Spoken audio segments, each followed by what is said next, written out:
19 दिसंबर गोवा दमन दीव का मुक्ति दिन। आज हम आजाद हुए थे, हमारे प्रदेश को आजादी मिली थी। बोलो, पर आज सबसे बड़ी दुख की बात हुई कि हमारे प्रशासन ने स्कूल, कॉलेज, सरकारी ऑफिस और स्वराज्य संस्थाएं, जिला पंचायत और नगर पालिका में भी राष्ट्र ध्वज को लहराने की परमिशन नहीं दी।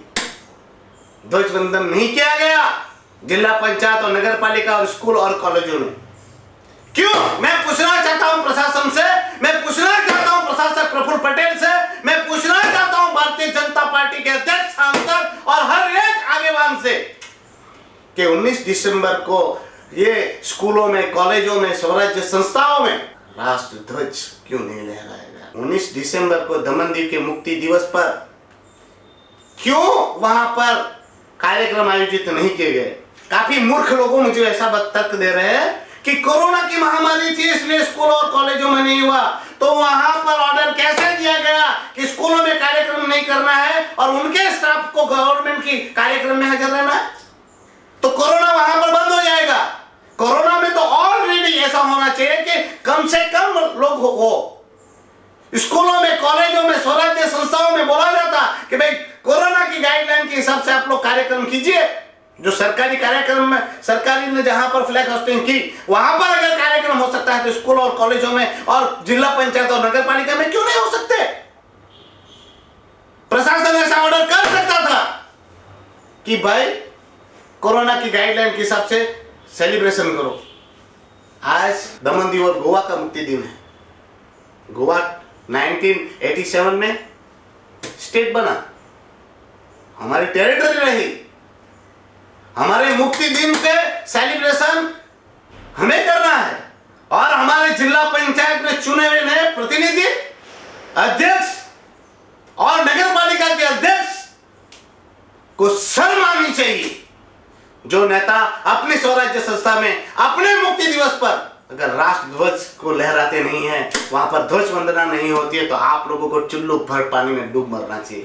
साथ में मर जाना, डूब मरना चाहिए भारतीय जनता पार्टी के उन सारे नेताओं को जिन्होंने ये प्रशासनिक के तुगलकी फरमान को अपने मन से स्वीकारा और नतमस्तक हो गए उनके सामने। पहले दमन दीव के अस्तित्व के साथ खेला गया।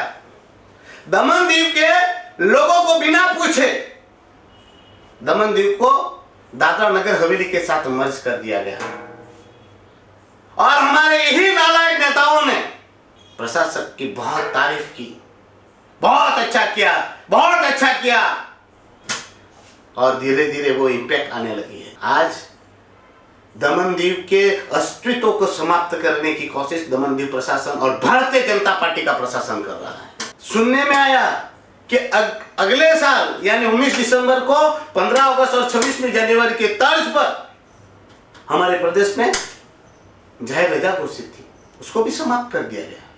यानी कल को हमारे बच्चों को पता भी नहीं चलेगा कि 19 दिसंबर में हमारे लिए हुआ क्या था।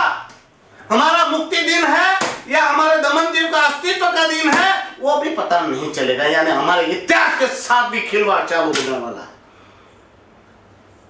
19 दिसंबर को हमारा मुक्ति दिन है, उसको आप जाहिर रजा से कैसे काट सकते हो? पर उस पर कोई अभी तक किसी का कोई सवाल नहीं। सबसे बड़ी हैरानी की बात, 19 दिसंबर को गोवा दमन दीव एक साथ आजाद हुए थे।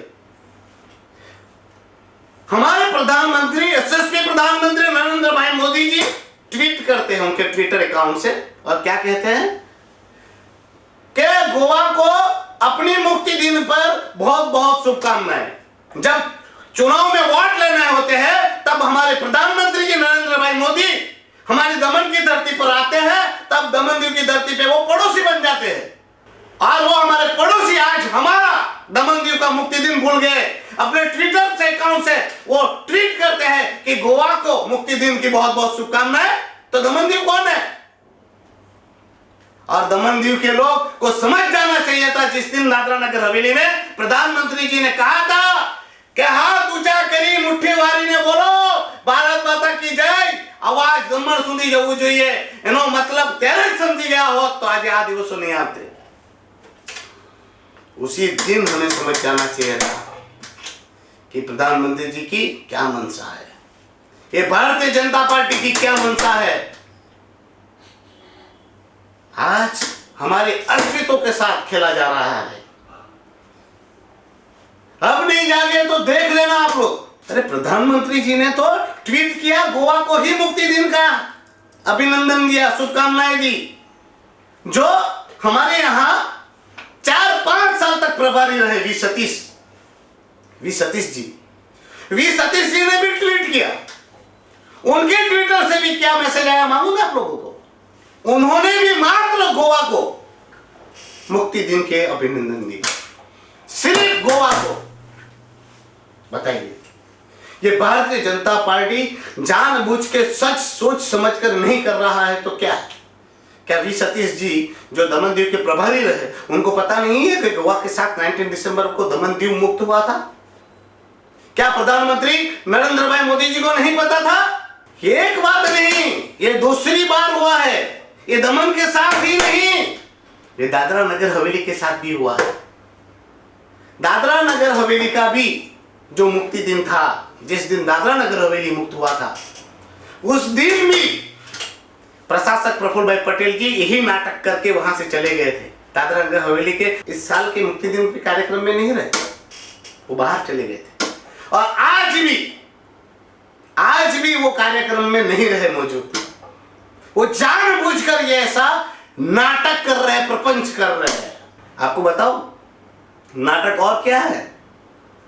17 और 18 दिसंबर को, यानी आज से एक दिन पहले 18 और 17 को यहां पर स्टेट होम मिनिस्टर नित्यानंद जी आए थे। तो क्या प्रशासक प्रफुल्ल भाई पटेल को नहीं पता था कि 19 दिसंबर को दमन दीव का मुक्ति दिन है? तो मंत्री जी का कार्यक्रम 18 और 19 को कर सकते थे, एक ही दिन से पीछे खींचना था। अगर 19 को यहाँ 18 और 19 को रहते, 18 को दादरा नगर हवेली की विजिट करते, तो 19 को दमन की विजिट करते और दमन के मुक्ति दिन पर के अवसर पर वो वहां पर सेलिब्रेशन में रह सकते थे। जैसे आज गोवा में महामहिम राष्ट्रपति जी वहां पर उपस्थित रहे और गोवा में वहां पर जो गोवा का मुक्ति दिन है वहां पर सेलिब्रेशन किया गया। हमारे देश के राष्ट्रपति जी वहां पर उपस्थित रहे और हमारे यहाँ हमारे प्रशासक तक नहीं रहे।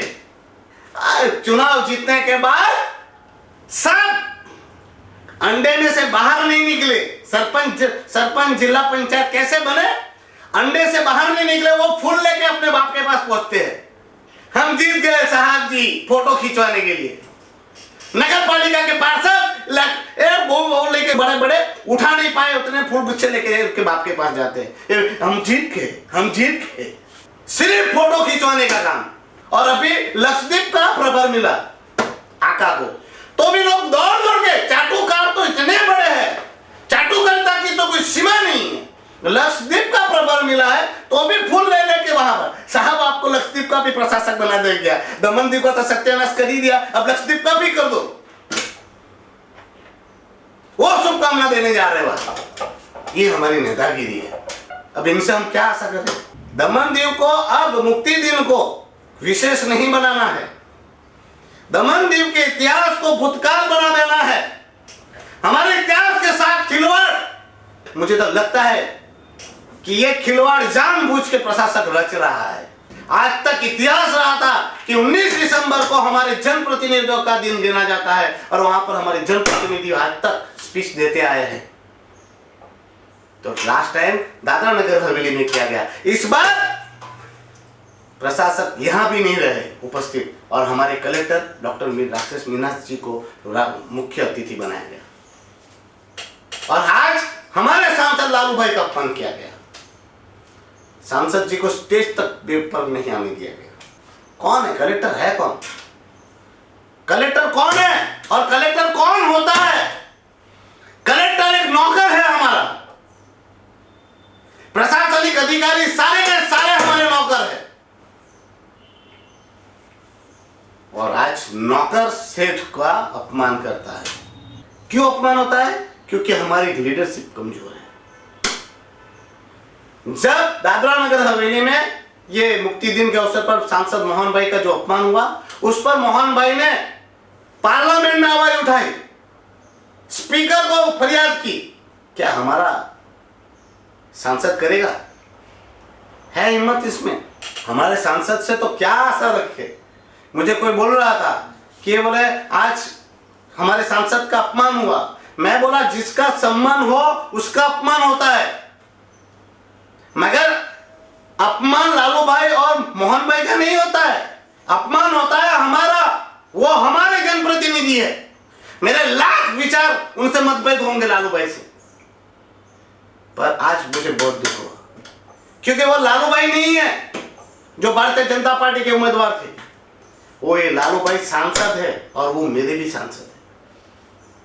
पूरे दमनदीव के लोगों का अपमान हुआ है, शर्म आती है। और ये लीडर लोगों से भी मुझे कि खुद का अपमान होते हुए भी आदमी कुछ बोले नहीं और अपमान को ही वो मान सम्मान समझ रहे हैं। जागो, अभी भी वक्त है जागने का और जागो। बाकी आप ये हमारे नमाले नेताओं से आप ऐसा आशा मत रखो कि ये लोग कुछ करेंगे। ये कुछ नहीं करने वाले आपके लिए। जो इंसान जिला पंचायत का प्रमुख, नगर पालिका के प्रेसिडेंट, वो लोग अपने फ्लैग होस्टिंग नहीं कर सकते, वो राष्ट्र ध्वज को नहीं लहरा सकते, वो आपके लिए लड़ेंगे? आपके अधिकारों के लिए लड़ेंगे वो लोग? भूल जाइए इन नेताओं को। जो सांसद अपना प्रोटोकॉल नहीं समझता, जिसका वहां पर कलेक्टर अपमान करता हो और वो आत्मसम्मान तक नहीं समझ सकता, वो अपना अपमान होते हुए देखकर भी इसको मान समझता हो, वो आपके लिए लड़ेगा। जो अपने स्वाभिमान की रक्षा नहीं कर सकते वो क्या हमारे आत्मरक्षा करेंगे या हमारी रक्षा करेंगे?